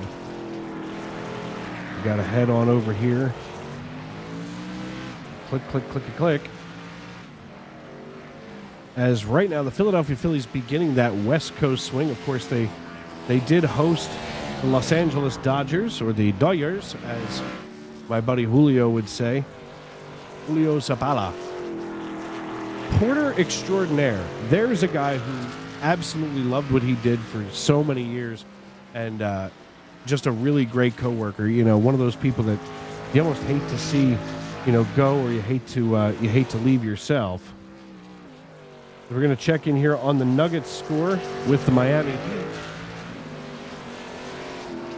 Right now, with just 1 minute and 36 seconds left in the second period, Miami still leading Denver 51-42, so 9 points. Denver has control of the bonus. As Bam Adebayo is up to 18 points. He's 8 for 13 on field goals for the night. So a big night here in Denver, as they may wind up forcing Game 6.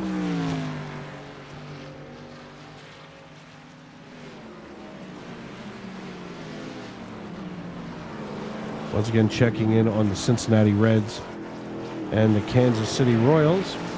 Royals still leading 3-1 here.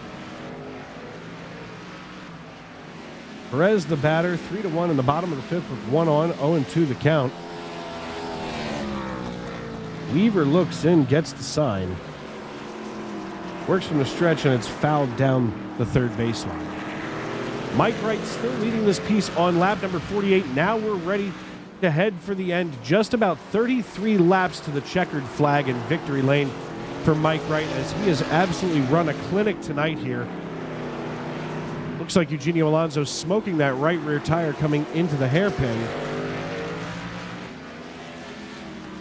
You're going to see Weaver working from the stretch again, the wind, and it is driven over his head and into center field. That's a base hit. So with no outs, looks like the Royals are going to be threatening again now with 2 on and nobody out.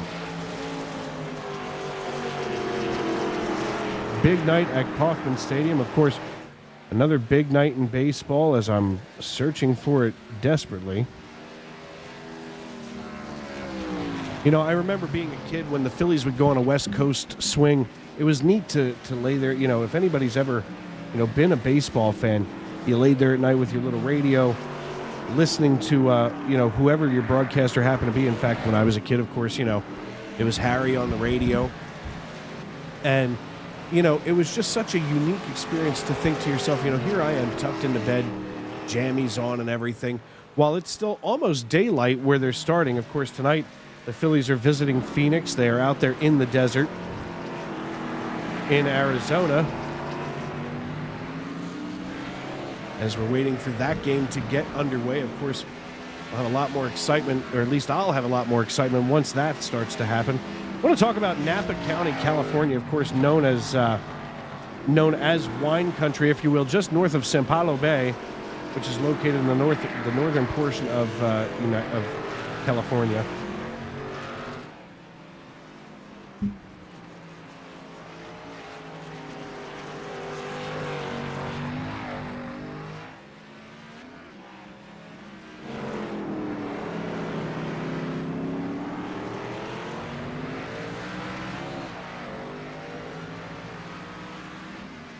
Sonoma Raceway, on the other hand, of course, from 1968 to 1979, This was a 2.52 mile road racing course, and it was just basically constructed on 720 acres by Marin County owners Robert Marshall and the Point Reyes.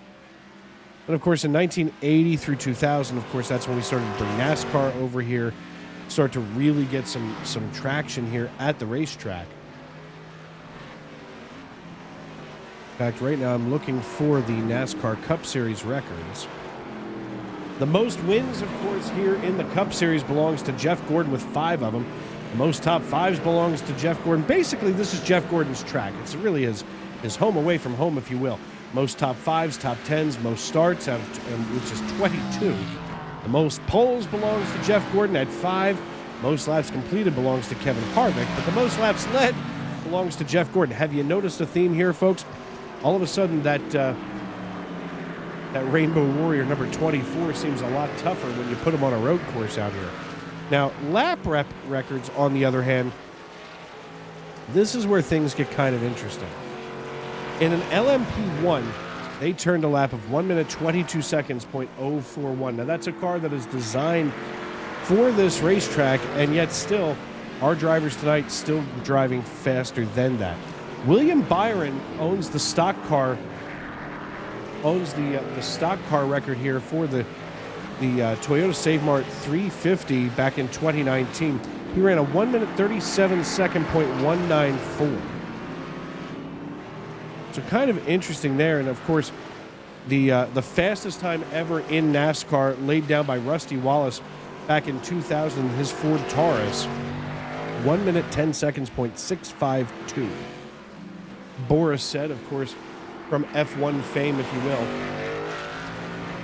IndyCar fame, Boris said laid down a 1 minute 14.842 second in his F-150 back in 1998. Of course, this track is busy so many of the weeks, throughout the year. Of course, the Sonoma Drift Series, the Cup Series here in NASCAR. As it looks like Brad Gunn has gotten it wrong. Once again, we see him coming down here into the hairpin, sets himself up behind Alexander Gangler. Manages to get through the hairpin, but you can see he was definitely cooking those tires as we saw those skid marks.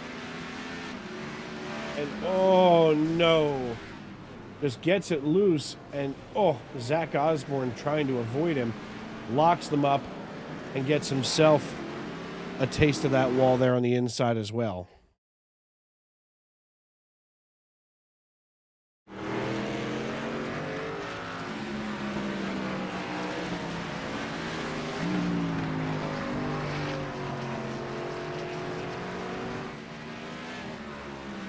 Phillies game underway here, top of the first inning with 2 outs. And Castellanos has a base hit into left field. Not a whole lot of threat, that's for darn sure.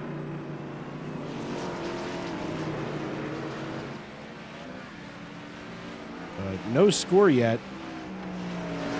As we're taking a look, Mike Wright still leading this piece now. Mike Wright has a nearly 40-second lead over Eugenio Alonso. He has nearly a 1 minute. He has actually more than 1 minute over Gabriel Lafreniere and almost a full lap over Rich Jett. So we may see him lap the field tonight as Bryce Harper steps into the batter's box. Looks like he's finally gotten rid of that beard and gone just mustache here. Almost looks like Donnie Baseball from those great Yankee teams back in the early 90s. That was very Donnie Baseball-esque. The great Chris Evans from Jim Thorpe Guns and Ammo would be more than proud to see that mustache. Harper looks at ball 2, down and away. As Mike Wright looks down and away and keeps on moving, looking to see exactly where he's got Rich Jett, as Rich Jett is about to be put a lap down. This, folks, Rich Jett just got out of the way and said, you know what, Mike? You go ahead. I'm going to stay out of your way. As Mike last came down on lap number 27, Eugenio Alonso looking like he's trying to stretch this to a one-stop race, and now there are just 3 cars left on the lead lap. It's Harper, the count 2-2 now. Awaits the delivery from Henry, swings and fouls it down the first baseline. Still nothing doing in the desert. It goes Wright, Alonso, and Lafreniere, and now Mike Wright coming down pit road. That will allow Rich Jett to get his lap back the good old-fashioned way. Jett, last coming down on lap 27, decides to stay out and try to make up some distance on Mike Wright, who comes down now. Quite obviously the money stop now for him, as Harper grounds it over to second, and that will retire the side. No runs on a hit, and a man left. The Phillies nothing, and the Diamondbacks coming up. As Mike Wright is still here on pit road, waiting to get served. Eugenio and Lafreniere trying their best to run away from him, as now it almost looks like Alonso thinks maybe he could have caught up to Wright, but it doesn't take long for him to get back up to speed here. And while he gets back up to speed, we're going to step aside here and pay some bills on Sim Racing Media.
With the Butt Kicker Gamer 2, what you see and what you hear is what you feel.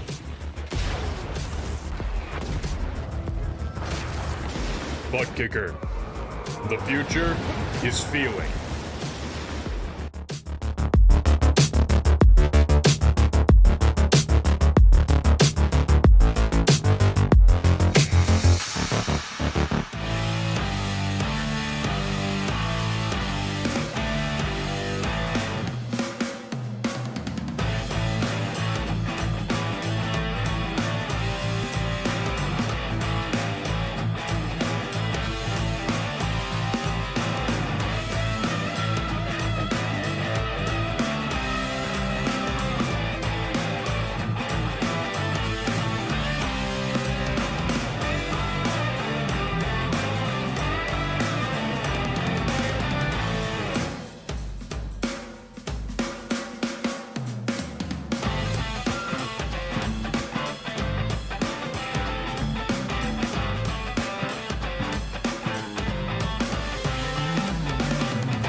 Drivers that took time.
Welcome back to Sonoma Raceway, where we are now 20 to go in the A Lot Cleaner Property Management and Maintenance Xfinity Series live here on Sim Racing Media. Dave Regal in the SRM Conshohocken, Pennsylvania studios as Mike Wright is your race leader. Just 3 cars left on the lead lap right now as he has now put down Chad Sanner a lap. He's close to doing the same with Gabriel Lafreniere, as Lafreniere not that far away.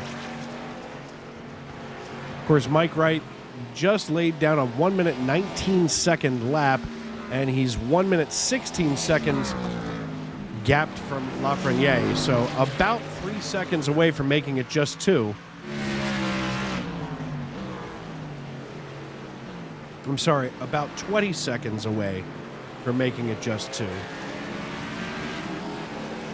as he gets ready to put the 16. That's Zach Osborne down yet another lap, as Osborne has not had a good night here on the racetrack. So the way that it stands right now, Wright, Alonso, and Lafreniere, your top three going to end there on the podium. All that going on while the Philadelphia Phillies down in Arizona, all tied up with nothing doing right now in the bottom of the first inning with just one out.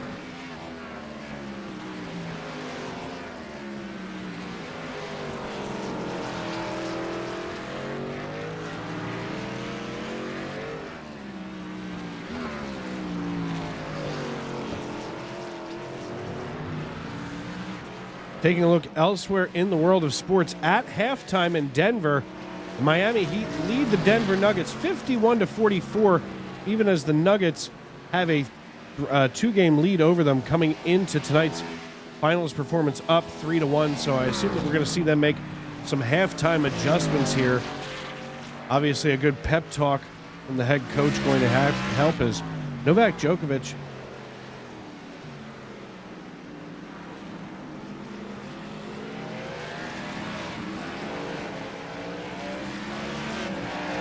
course, we see elsewhere in the world of sports.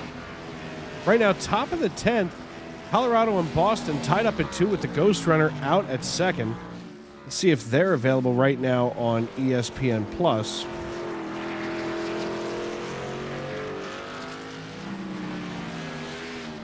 As Mike Wright makes his way around here with now 18 laps to go.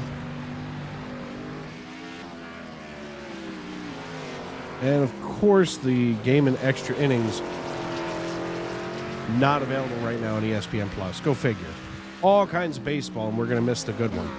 However, here in the top of the 6th inning with runners on the corners and 2 outs, all of a sudden the Cincinnati Reds have come back to tie it against the Kansas City Royals.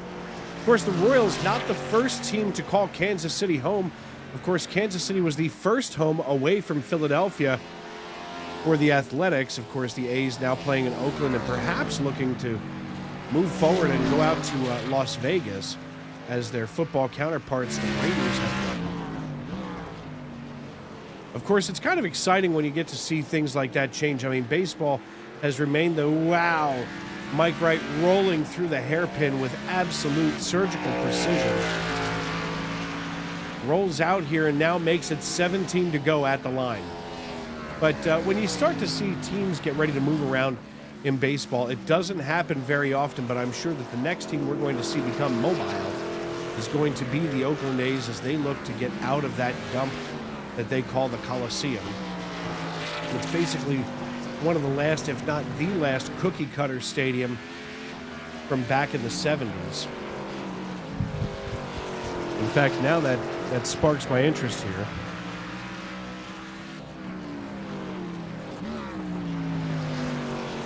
Out there in Alameda County.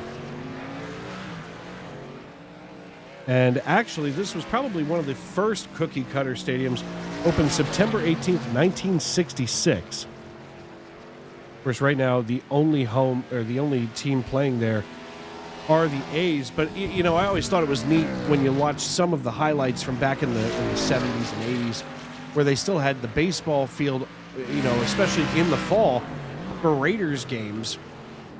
You know, all of a sudden it would be like, oh, he's at the 20, the 10, third base, second base. You know, just very interesting to see how they made the multi-purpose stadium work there in Alameda County, California. Not too far away from where we are right now at Sonoma. So perhaps Sonoma going to be one of the last major things here in Northern California. We're still going to play home to the Niners and the Giants. The Giants, one of the first teams to make the move out west and begin the Major League Baseball Western expansion, if you will, as they came out here to California back in the 50s alongside of the Los Angeles Dodgers. And of course, the A's followed suit in the 60s. But before they were the Oakland A's, they were the Kansas City A's, and before that, they were the Philadelphia A's. So once upon a time, they were the junior circuit team here in the city of brotherly love. They could not get out of town fast enough when they found an option, especially after the passing of longtime manager Connie Mack. The Phillies all of a sudden trailing the Arizona Diamondbacks 1-0 as first batter up here in the top of the second is JT Realmuto. Flies one out to right center field, but they've got it at the track at the wall. It is gone! And all of a sudden, it is a tie ball game here in the desert as the Phillies are now 1-1 in the top of the second inning. Did not expect to see that fly out there. Looks like they've got the roof open at the former Bank One ballpark. Not sure what they're calling that these days.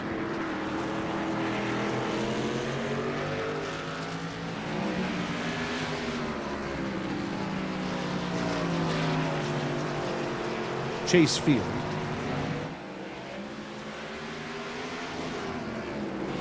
And with 15 to go here in tonight's race, we still have just 3 cars on the lead lap as Gabriel Lafreniere is in the crosshairs of Mike Wright.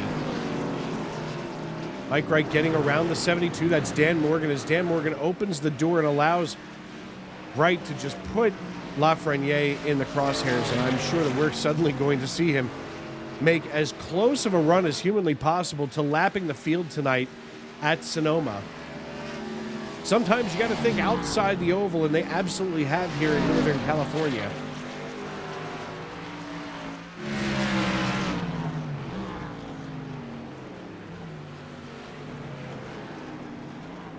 And all of a sudden here in the hairpin, oh, there he goes, Mike Wright putting Gabriel Lafreniere down a lap. And then there were 2. There are just 23 seconds between Eugenio Alonso and Mike Wright as I see John Wilco getting it wrong here. We'll take a look and see what happened with John. Out of McAdoo, Pennsylvania. We see him coming up here in turn 1, following Alexander Gangler toward turn 3. A tricky part of the racetrack, that's for sure. And as they get ready to come down the hill, all of that weight shifts forward in that Camaro. And, he just brings the rear end around. But once again, with a little bit of a victory spin there, and gets the My Hydro Chevrolet Camaro back on track and moving forward as he all of a sudden has a windshield full of rich jet.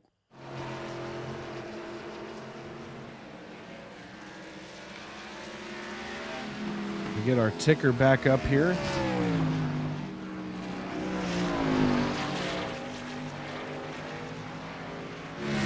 And a little easy peasy pop out.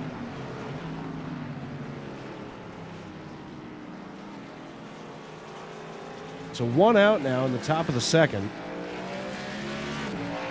Henry's going to get himself reset after allowing the home run to JT Realmuto. Mike Wright, however, hitting on all cylinders. Josh Harrison steps into the batter's box, just 194 on the season. He's going to look out to Henry, who works from the stretch, more like a modified wine. And Henry nearly takes his knees out. Maybe Harrison decided that, or maybe Harrison owes him a little bit of lunch money.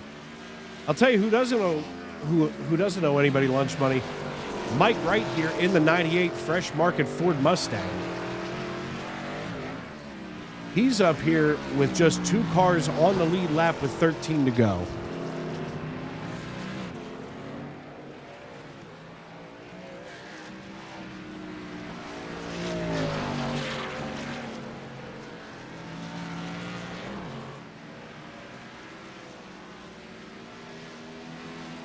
Taking a look elsewhere in baseball right now, still top of the 10th with bases loaded.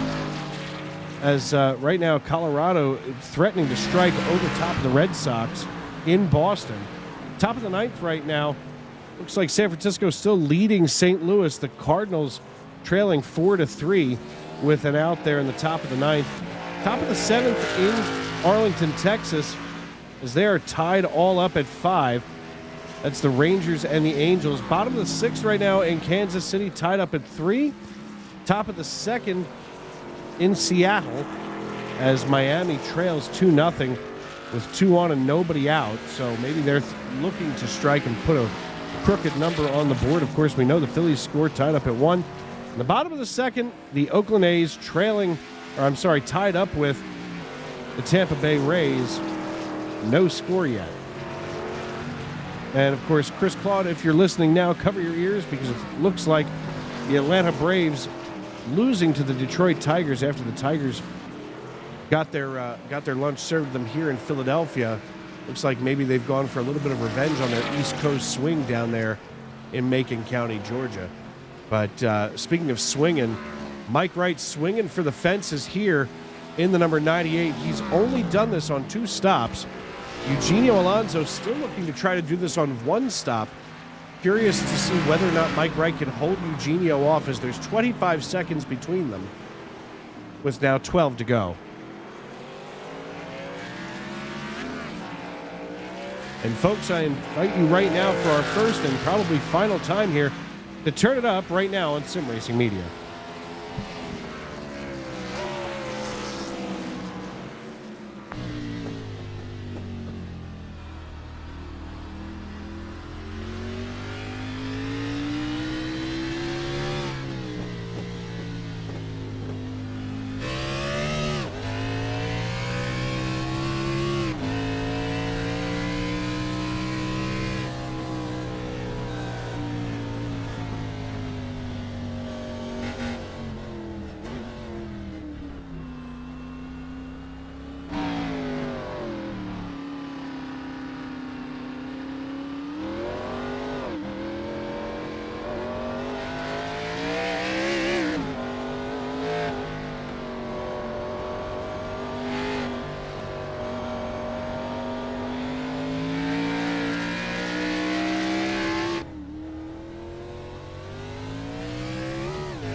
8 laps to go, now 7, as Mike Wright has been running an absolute clinic tonight here at Sonoma Raceway. Dave Riegel in the Sim Racing Media broadcast booth.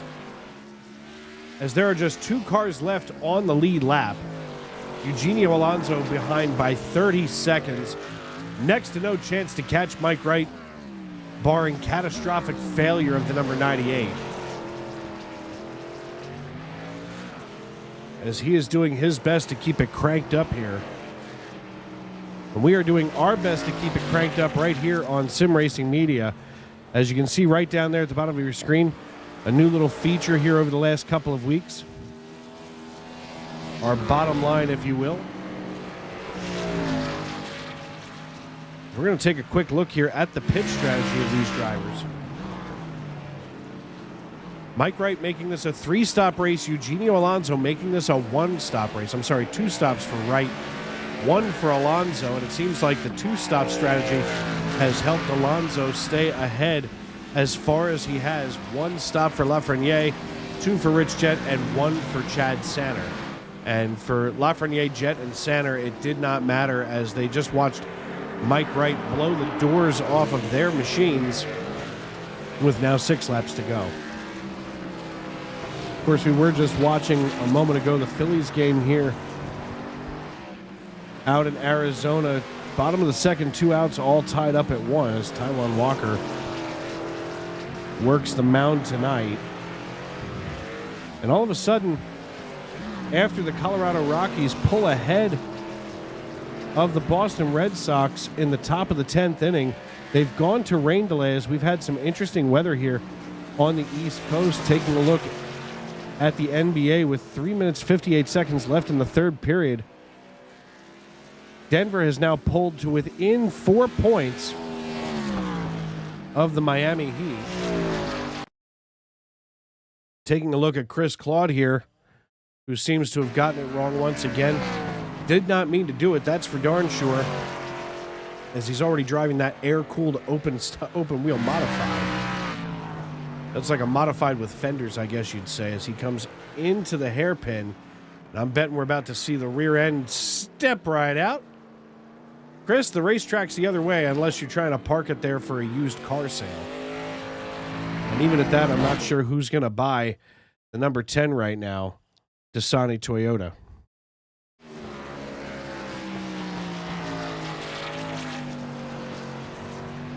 Taking a look at the dashboard of Mike Wright, he's running a lot of this race in 2nd gear.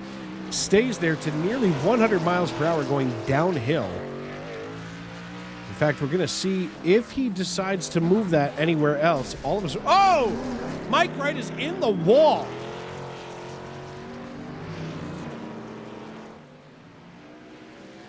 Did not affect his distance there with Eugenio. We're going to take a look and see what happened with Mike, as it looks like he just came downhill a little too fast. We can see him letting all of that out of there. As he gets ready to go for turn 4. That's strange. We're going to, one more time, from the cockpit.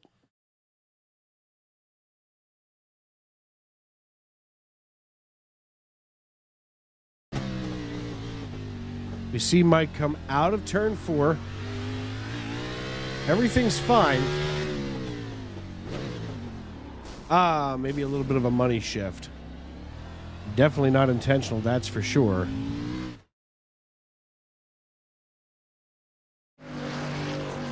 As Mike has stuck with it here in 2nd gear. Eugenio Alonso, meanwhile, 29.2 seconds the distance to Mike Wright. So Mike Wright might as well be considered an untouchable, if you will, as there are 4 laps to go now here at Sonoma.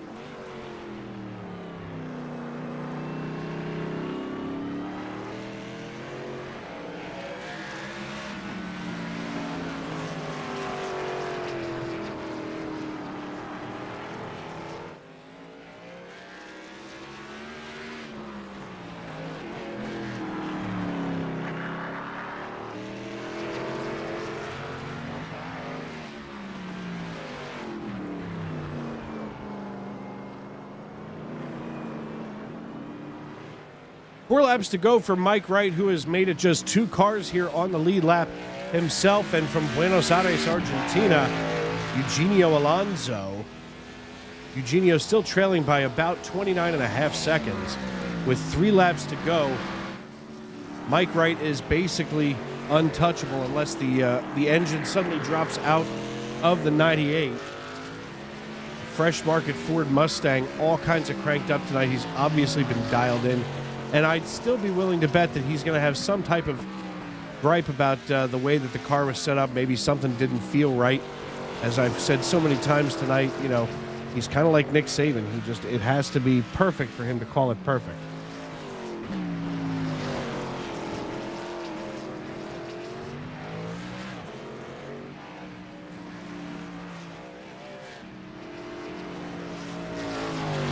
Kyle Schwarber fouls one down the left field line. 0-2 to Schwarber with nobody out as he leads it off here for the Phillies in the top of the 3rd inning. Mike Wright hauls it down out of the S's and toward the hairpin. He's got Chris Claude in front of him right now. Chris obviously going to get out of the way quick, fast, and in a hurry, if you will. As Mike popsicle sticks go in the air, we're 2 to checkers. 1 lap to the white flag. Wright coming out of turn 2 and down toward turn number 3, coming up. And this is where he had his problems begin last time around. Cam in this league, as we saw Alex Murray last night leading 106 laps. I'm fairly certain that we're going to have an interesting stat sheet as Mike Wright basically led everything from start to finish with the exception of a couple of laps there during green flag pit stops. As he comes here toward turn number 7 and gets himself set up for the S's, the man, the myth, the legend out of Greensboro, North Carolina in that number 98 fresh market Ford Mustang hauls it through the S's and makes it look just that easy, folks. As he gets ready to exit the S's here, he is still currently trailing. That's the 59 of Chad Sanner. We're going to get ready for the hairpin turn as he comes into the hairpin one last time. Mike Wright leading the 62. That is John Wilco. The checkered flag is in the air. And just like that, Mike Wright picks up the win here at Sonoma Raceway in the Monday Night NASCAR Xfinity Series, brought to you by A Lot Cleaner Property Management and Maintenance.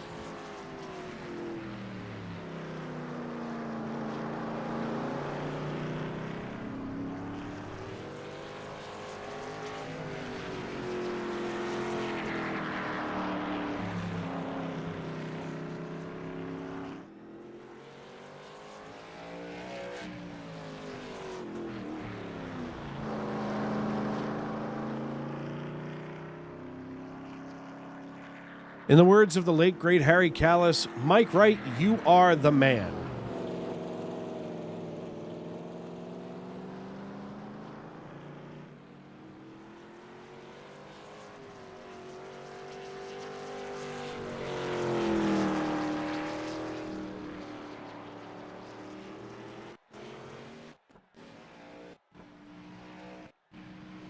And we're going to be looking here for Mike Wright. Of course, they're in the Ferda Motorsports stable.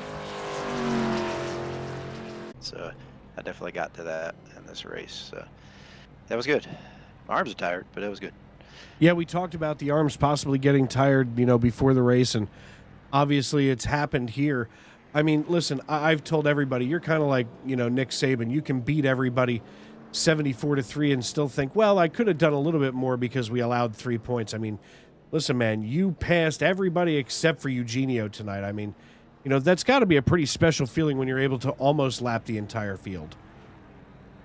Yeah, sometimes, I think particularly with road courses with stock cars, you just kind of settle in, and some people have some tracks that they're really good at and can get a good consistent run. That's the big thing, is you just have to keep hitting the same laps over and over on the road course. especially in the longer races like this. So sometimes you get people that can knock out 5 or 10 in a row, and then they get all over the place. Occasionally, I have some tracks with road courses that I can do a fast lap, but it's mainly just about being consistent and staying on the track. And if you do that, usually you're going to be pretty good.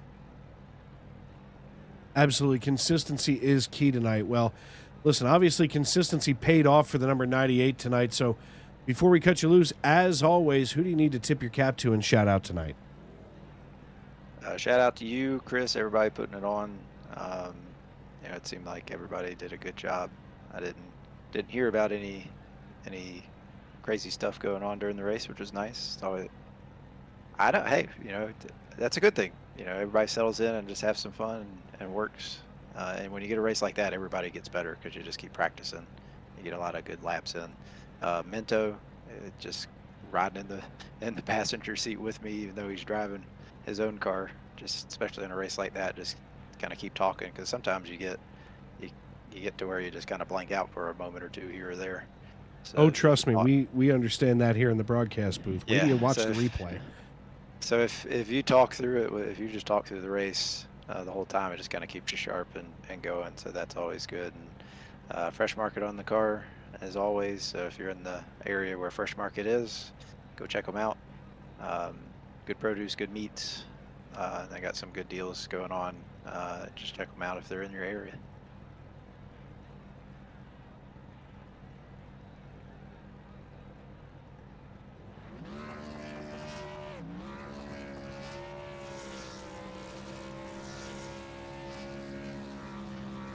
Yep, everybody have a good Father's Day.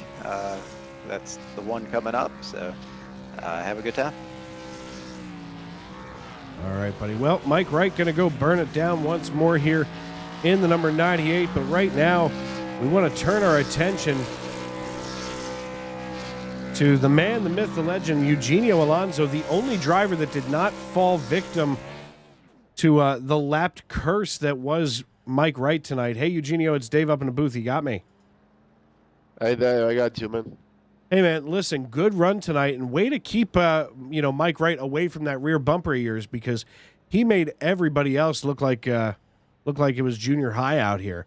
How was the 86 handling tonight?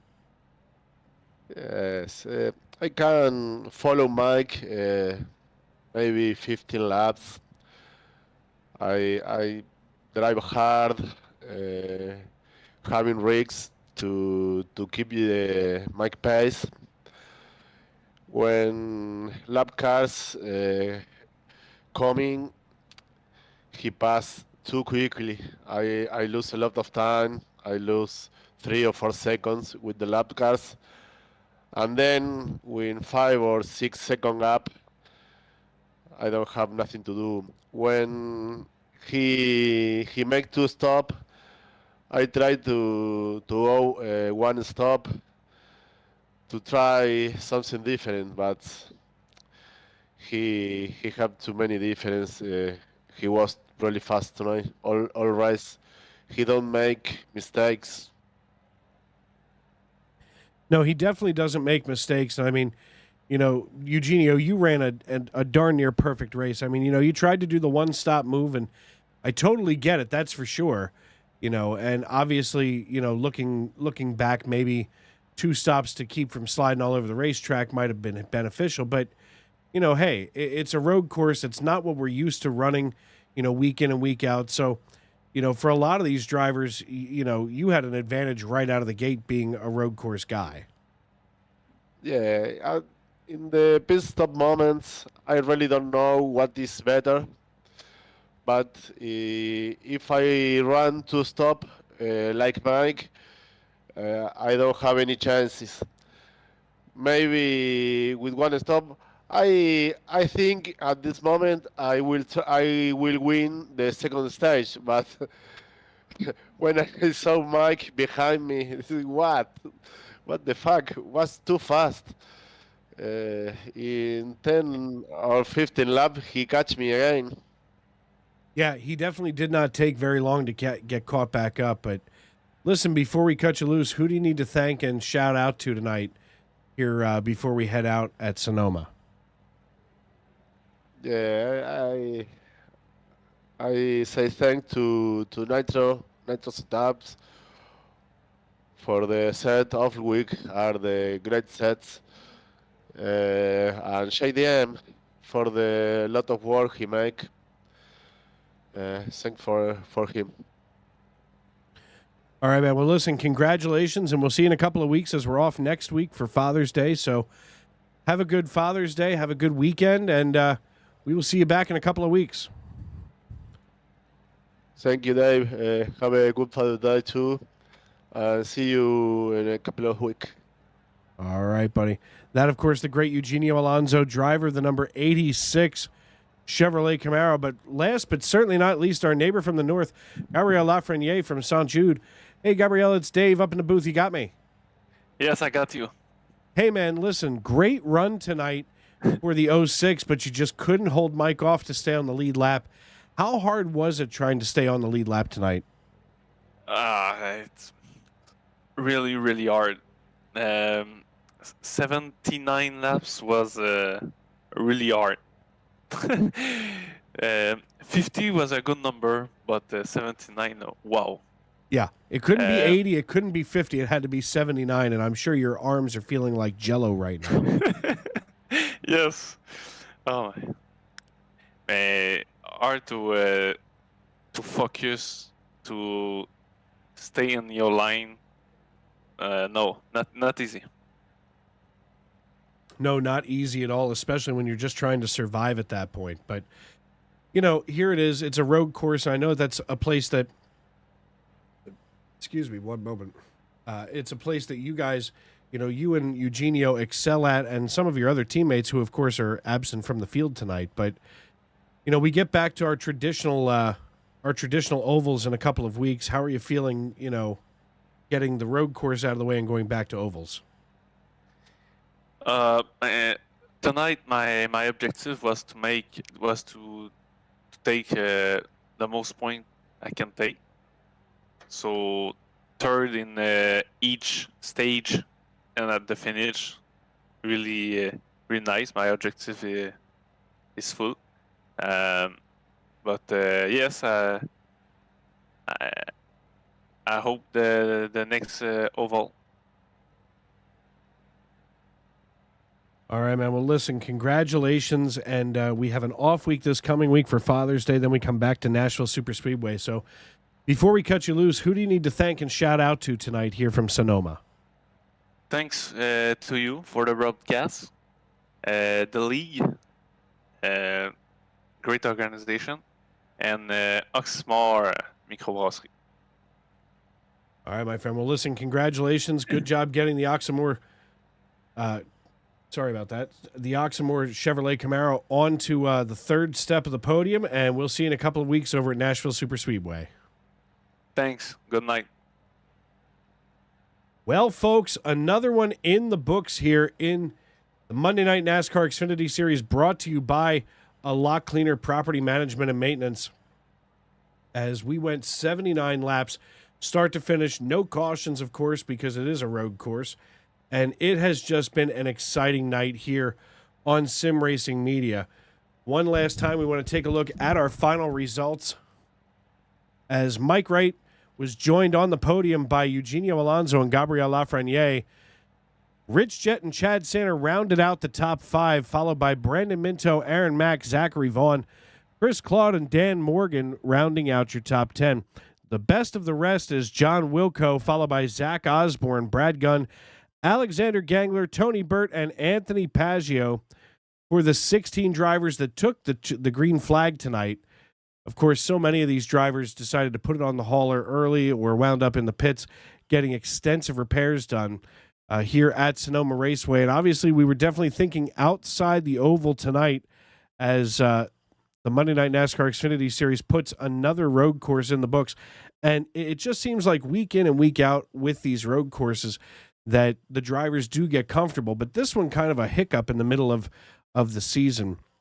When we go back to Nashville Superspeedway, of course, you know, over on the Cup side, we're going to be over on NBC every Sunday. But right here on iRacing.com, you can absolutely catch us on Sunday night at 7:30 p.m. with the great Tony Trapasso and Matt Metler in the broadcast booth. Mondays and Tuesdays, you can hang out with me here for Xfinity and Trucks. And for everybody else here at Sim Racing Media, I want to say thank you for making us a part of your evening, as we do appreciate that. If you haven't done so, make sure that you do subscribe and turn on those bell notifications for Sim Racing Media on YouTube.com. And I just want to tell you folks right now that tomorrow, as you go through your day, remember that you're special. You're the only one like you.